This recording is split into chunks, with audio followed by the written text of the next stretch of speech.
Hi friends, welcome back to my channel. இன்னைக்கு வந்து நம்ம சேனல்ல ஒரு vlog வீடியோ தான் நம்ம வந்து பார்க்க போறோம். இப்போ வந்து நாங்க எங்க போயிட்டு இருக்கோம்னு பாத்தீங்கன்னா மீன் மார்க்கெட் தான் நாங்க வந்து போயிட்டு இருக்கோம். பல்லாவரத்துல குரோம்பேட்ல இருக்கிற மீன் மார்க்கெட் தான் நாங்க வந்து போயிட்டு இருக்கோம். நாங்க வந்து பல்லாவரத்துல இருந்து தெரு வழியா தான் நாங்க வந்து போறோம். இப்படி போனோம்னா பக்கத்துல தான் இருக்கும்னு சொல்லிட்டு மாமா சொன்னாங்க. அதனால தான் அந்த வழி தான் நாங்க வந்து இப்போ போயிட்டு இருக்கோம். இதுதான் வந்து பல்லாவரம் பஸ் ஸ்டாண்ட். பஸ் ஸ்டாண்ட்லேருந்து நம்ம ரங்கநாதன் ஸ்ட்ரீட் போவோம் பார்த்தீங்களா, அங்கிட்டிருந்து போனோம் அப்படின்னா ரொம்ப ஈஸியாக. அதனால் அந்த வழியில் வந்து நாங்கள் வந்து போய்கிட்டு இருக்கோம். இப்போ வந்து நாங்கள் ரங்கநாதன் ஸ்ட்ரீட்குள்ளே நாங்கள் போய்கிட்டு இருக்கோம். ரங்கநாதன் ஸ்ட்ரீட்டில் பாருங்களேன், கடைங்கள்லாம் மேக்ஸிமம் எந்த கடையுமே ஓப்பனில் இல்லை. அந்த பெரிய பெரிய கடைங்கள்லாம் எல்லாமே மூடி தான் இருக்குது. இது வந்து இப்போ நாங்கள் போகிற டேட் வந்து என்னென்னு பார்த்தீங்கன்னா, நம்மளுக்கு வந்து இந்த 2 days வந்து நம்மளுக்கு கொடுத்துருந்தாங்க பாருங்கள், வார்னிங் லாக்டவுன் போடுறதுக்கு. அந்த 2 daysல தான் நாங்கள் வந்து போய்கிட்டு இருக்கோம். இப்போ வந்து நாங்கள் இந்த சென்னை மொபைல்ஸ் இருக்குது பார்த்தீங்களா, இந்த மொபைல்ஸ்குள்ளே இந்த கடைக்குள்ளே எங்கள் மாமா போயிருக்காங்க. மெமரி கார்டு பென்ட்ரைவ் வாங்குறதுக்காக போயிருக்காங்க. பார்க்கலாம். இப்போ வந்து திரும்பி வந்துட்டாங்க. என்ன போனதுக்குள்ளே திரும்பி வந்துட்டாங்கன்னு பார்க்குறீங்களா, அங்கே வந்து மெமரி கார்டு எதுவுமே இல்லையாம்மா, ஸ்டாக் வந்து எதுவுமே இல்லையா. நம்ம வந்து ஒரு இடத்துக்கு போயிட்டு வந்தோம் அப்படின்னா உடனே சானிடைஸ் பண்ணுறது ரொம்பவே நல்லது. இப்போ வந்து நாங்கள் அந்த கடையிலேருந்து ஸ்ட்ரைட்டாக நாங்கள் மீன் மார்க்கெட் தான் நாங்கள் வந்து போய்கிட்டு இருக்கோம். இப்போ வந்து கரெக்டாக என்ட்ரு ஆயாச்சு. பாருங்கள், இந்த இடத்துல தாங்க உங்களுக்கு ஒரு பெரிய ட்விஸ்ட் இருக்குது. உங்களுக்கு மட்டும் இல்லை, எனக்கு ரொம்பவே ட்விஸ்ட்டாக இருந்துச்சு. பார்க்கலாம் என்னென்னு. பார்த்தாலே தெரியும் உங்களுக்கு, மீன் மார்க்கெட் வந்து க்ளோஸ் ஆகிருக்குது.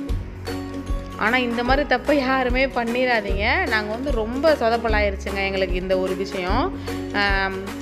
நான் உங்களுக்கு டைம் போட்டிருக்காங்க, அந்த டயத்தை பாருங்களேன் எப்போ போட்டிருக்காங்கன்னு. காலையில் 4 மணிலேருந்து மத்தியானம் 12 மணி வரைக்கும் தான் கடை இருக்குமாம்மா. சாரிங்க, இந்த மார்க்கெட் இருக்குமா. நாங்கள் வந்து போனது பார்த்திங்கன்னா ஈவினிங் 4 மணிக்கு நாங்கள் போயிருக்கோம். இந்த மாதிரி யாருமே பண்ணிடாதீங்க. அப்படி மீன் வாங்க போகிறதா இருந்துச்சுன்னா நீங்கள் சீக்கிரமாகவே போயிடுங்க. அதுவும் இல்லாமல் இந்த கொரோனா டைமில் வந்து நம்ம போகிறது ரொம்பவே தப்பு தான். இருந்தாலும் நாங்கள் வந்து போய் பார்த்தோம். இப்போ மறுபடியும் இந்த கடைக்குள்ளே போயிருக்காங்க அந்த அசசரிஸ்லாம் வாங்குறதுக்காக. ஆப்ஷன்ஸ் அசசரிஸ்ன்னு சொல்லிட்டு இந்த கடை தெரியுது பார்த்தீங்களா, அதுக்குள்ளே தான் போயிருக்காங்க. மறுபடியுமே போயிட்டு வெளியே வந்துட்டாங்க. பார்க்கலாம் இப்போ என்ன வாங்கிட்டு வந்துருக்காங்கன்னு. இப்போ வந்த உடனே சானிடைஸ் பண்ணுறாங்க. நம்ம வந்து வெளியே எங்கேயாச்சும் வந்தோம் அப்படின்னா கையை வந்து அடிக்கடி சானிடைஸ் பண்ணுறது ரொம்பவே நல்லது. இப்போ வந்து பென்ட்ரைவ் மட்டும் வாங்கிட்டு வந்திருக்காங்க. அது மட்டும்தான் இங்கே இருந்துச்சா, மற்ற எந்த ஸ்டாக்குமே இல்லையாம்மா. இந்த லாக்டவுன் டைமில் வந்து இந்த மாதிரி பொருட்கள்லாம் கிடைக்கிறது ரொம்ப கஷ்டம். இப்போ வந்து பார்த்திங்கன்னா நாங்கள் வந்து எண்ணெய் வாங்குறதுக்காக வந்திருக்கோம். இது வந்து பார்த்திங்கன்னா விஎஸ்பி செட்டியார் செக்கு கடலெண்ணெய்ன்னு சொல்லி போட்டிருக்கு பார்த்தீங்களா. இது வந்து கடலெண்ணெய், நல்லெண்ணெய், அதுக்கப்புறமா தேங்காய் எண்ணெய் எல்லாமே வச்சுருக்காங்க. நாங்கள் வந்து ஏற்கனவே ஒரு 2 daysக்கு முன்னாடி 1 லிட்டர் நாங்கள் வாங்கிட்டு போயிருந்தோம். இப்போ வந்து ஒரு 1/2 லிட்டர் மட்டும் வாங்கியிருக்கோம். 1 லிட்டர் வந்து 100 ரூபா, 1 லிட்டர் வந்து 200 ரூபா, 1/2 லிட்டர் 100 ரூபான்னு சொல்லிட்டு 1/2 லிட்டர் வாங்கிட்டு போயிருந்தோம். பாருங்களேன், பல்லாவரத்தில் வந்து ரங்கநாதன் ஸ்ட்ரீட்டில் ரொம்பவே இதாக இருக்குது பாருங்கள், ரொம்ப ரஷ்ஷாக இருந்துச்சுங்க. மேக்ஸிமம் முக்கால்வாசி பேர் மாஸ்கே போடலை. நாங்கள் வந்து ஃபிஷ் மார்க்கெட் அங்கே க்ளோஸில் இருந்துச்சு இல்லையா, சரி நம்ம ஏரியாக்குள்ளேயே பார்க்கலான்னு சொல்லிட்டு நாங்கள் எங்கள் மாமா வந்து ஏரியாக்குள்ளேயுமே கூட்டி போய் பார்த்தோம். பட் எங்கேயுமே வந்து மீன் கடையே இல்லை. ஒரு எமர்ஜென்சிக்காக தான் நாங்கள் வந்து மீன் வாங்குறதுக்காக போனது. லாஸ்ட்டாக ஃபைனலாக வந்து பார்த்திங்கன்னா ஒரு அரிசி வந்து நாங்கள் வாங்கிட்டு வந்தோம். 25 kg பையில் வந்து அரிசி பை வந்து ஒன்று வாங்கிட்டு வந்திருக்கோம். சிவாஜி பிராண்ட் இது.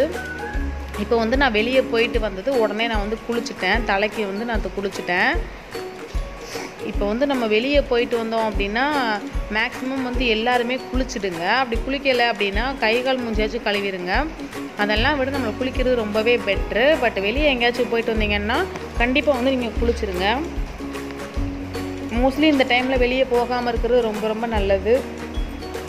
பட் தவிர்க்க முடியாத சுச்சுவேஷனில் வந்து நம்ம கண்டிப்பாக போய் தான் ஆக வேண்டியது இருக்குது. ஓகே ஃப்ரெண்ட்ஸ், அவ்வளோதான் இந்த வீடியோ வந்து எண்ட் ஆகுது. இதோட இந்த வீடியோவை நான் முடிச்சுக்கிறேன். இந்த வீடியோ உங்களுக்கு பிடிச்சிருந்தா லைக் பண்ணுங்கள், ஷேர் பண்ணுங்கள், கமெண்ட் பண்ணுங்கள். மறக்காமல் நம்ம சேனலை சப்ஸ்கிரைப் பண்ணிவிட்டு பக்கத்தில் உள்ள பெல் பட்டனை கிளிக் பண்ணி ஆல் ஆப்ஷனை கிளிக் பண்ணிட்டீங்க அப்படின்னா டெய்லி நான் அப்லோட் பண்ணுற வீடியோஸ் வந்து உங்கள் நோட்டிஃபிகேஷனில் வரும். அவ்வளோதான், நம்ம வீடியோவை போய் நம்ம தேடலாம் அவசியம் இல்லை. Okay friends, thank you.